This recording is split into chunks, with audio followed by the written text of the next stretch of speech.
Salamat sa mapagpalayang pagmamahal. Welcome to RF 365 Daily Devotion. Ako po si Alexander Gomez from Batch 3.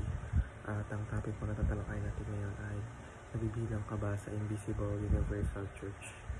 Ngayon po ang ating mag-aaralan ay tungkol sa Matthew chapter 16 verse 18.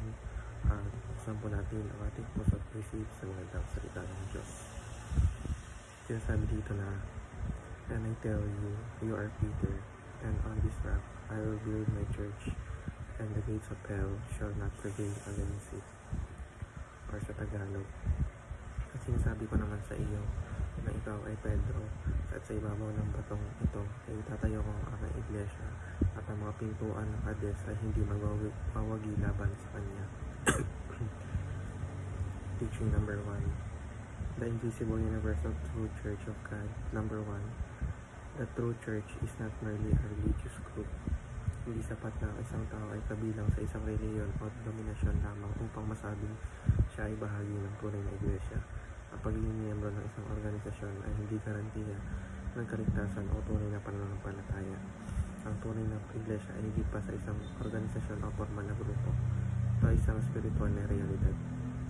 Teaching number 2. The true church is made up of all believers.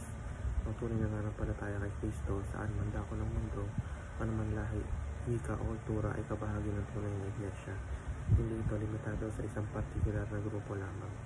Ang puso ng pagiging miyembro ng iglesia ay ang tunay na pananampalataya at pagsunod kay Kristo. Teaching number 3. The true church is invisible and known to God alone. Bagamat may mga pisikal na simbahan o kongregasyon, ang tunay na iglesia ay spiritual at hindi lubusang makikita ng mata. Ang Diyos lamang ang nakakaalam kung sino talaga ang kabilang sa kanyang tunay na iglesia, dahil siya lamang ang nakakita sa puso ng bawat isa. Maaaring ang ilan ay aktibo sa reliyon, ngunit hindi totoo ang pananampalataya, at may ilan naman na tahimik ngunit totoo ang pagsunod kay Kristo. Application number 1. Value faith in Christ over membership. Higit na mahalaga sa Diyos ang ating personal na pananampalataya kay Jesus kaysa sa ating pagiging member ng isang reliyon. Ang kaligtasan ay hindi nakasalalay sa pangalan ng simbahan, kundi sa tunay na pagtanggap ni Kristo bilang Panginoon at tagapagligtas. Application number 2. Value genuine connection to the family of God.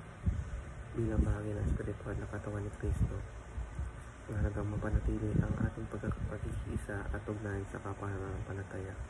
Ang relasyon na ito ay dapat naugat sa pagmamahalan, panalangin at pagtutulungan, hindi lamang sa formal na samahan, kundi sa buhay na relasyon na nagpapakita ng pagkakaisa sa Espiritu.